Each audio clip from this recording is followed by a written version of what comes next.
We are back talking about motherhood at 40 and beyond. Dr. Lucky Sekhon is a board-certified reproductive endocrinologist at RMA of New York and the author of The Lucky Egg.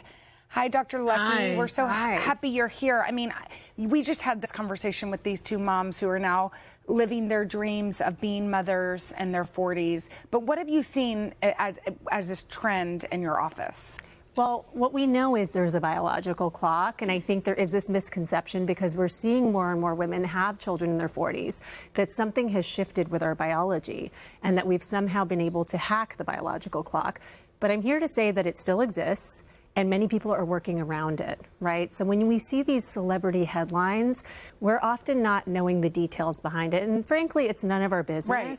But I think when you only tell half the story, it leads to a lot of misconceptions. And I think there is this perception that now the biological clock has shifted and it's easier to get pregnant in your 40s, and also that IVF is this fallback guarantee. But the reality is that as we age, because we're born with all the eggs we're ever going to have, our egg count and our egg quality do decrease.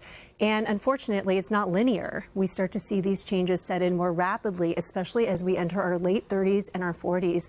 And it becomes really dramatic as we approach our mid-40s. So what this means is it's harder to ovulate a healthy egg. Every month, and this is why I named my book The Lucky Egg, you're relying on randomly ovulating, hopefully, a healthy egg.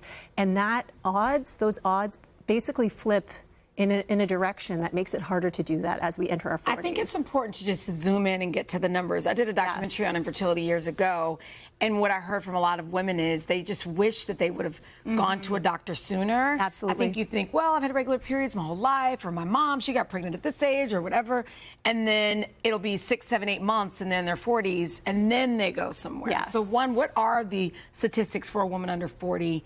How common is it to get pregnant, quite frankly, naturally? Yes. Well, we advise not waiting longer than 3 months of trying on your own.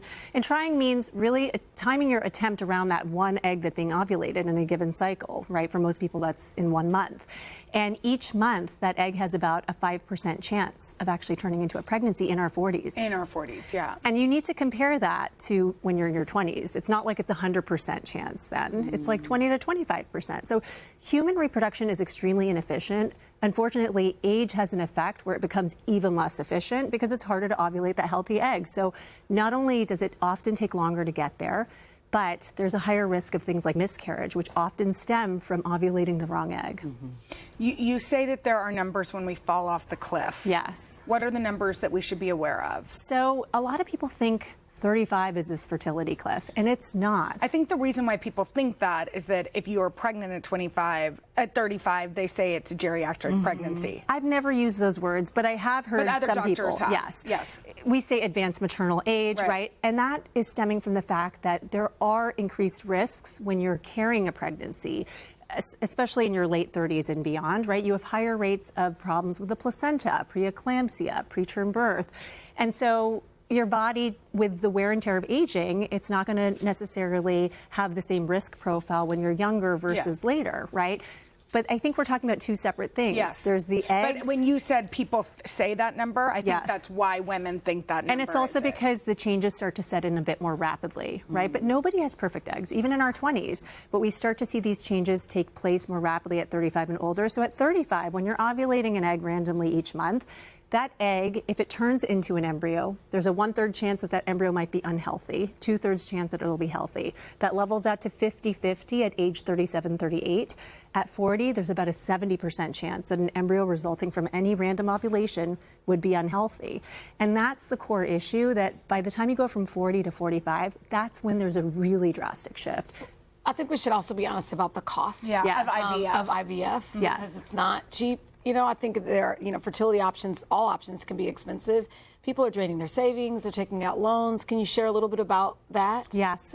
So I work in a fertility clinic. We offer all different types of fertility treatment, whether that be medicated IUI, that's just getting more sperm and more eggs to interact. It's like speed dating for the reproductive tract, right? To try to make it a little bit more efficient. IVF is a bit more hands-on and controlled in that you're taking shots, you're extracting eggs, you're trying to get as many eggs as you can from one given cycle and put them together with the sperm and grow them into embryos, and then use a healthy embryo one at a time, and we can genetically test embryos. So it is a lot more efficient than other treatment options, especially when you can test for the thing that really is the main crux of why it's hard to get pregnant in our 40s, these genetic errors in our embryos. But it's expensive, it's high tech. We rely on a team of embryologists in the lab. We're using expensive equipment. Luckily, we are seeing more and more insurance coverage for IVF, but it's not yet universal, and it's something we need to continue working towards. For women who are watching, who are in their 20s or 30s and know they want to be mothers, but as we just heard, a lot of women are working. Yes. And therefore they're waiting longer. What would you say to them that they should be doing in their 20s and 30s? I think it's a lot of pressure, and I want people to have every reason to feel hopeful that there are many different ways to get there. Something that's really wonderful that we have at our disposal that our parents and our grandmothers certainly didn't have is the option to freeze eggs or freeze embryos. In my mid-30s, I froze embryos because I knew I was starting at a later age. And guess what? I didn't need help for baby number 1 because you can still ovulate healthy eggs in your mid to late 30s.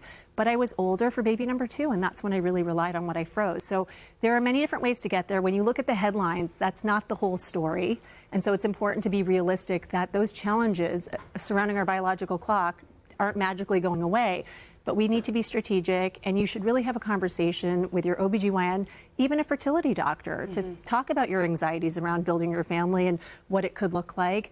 And, I think a lot of people aren't intentionally waiting. It's just the world we live in now. Careers, training, People waiting for the right partner. Yeah, exactly. I also think when you look at some of these celebrities and other people's stories, they say comparison is the thief of joy. Absolutely. And it really can be, I think, when all you want is to be a mom. So what would you say to those women? I think that these types of headlines and looking at other people's stories should be something that gives you hope and shows you what's possible, but not necessarily what's probable. And I think we can have hope rooted in reality and having honest conversations. Yeah, that's well, we awesome. had 2 women full of hope on the couch. That's how we started it, to bring it full circle. Exactly. Thank you so much, Dr. Leckie. You guys, thanks for watching. I know. Come join us for all the fun every weekday on NBC. Yeah, and don't forget to take us along when you're on the go. Follow the Today with Jenna and Sheinelle podcast on Apple Podcasts, Spotify, or wherever you listen.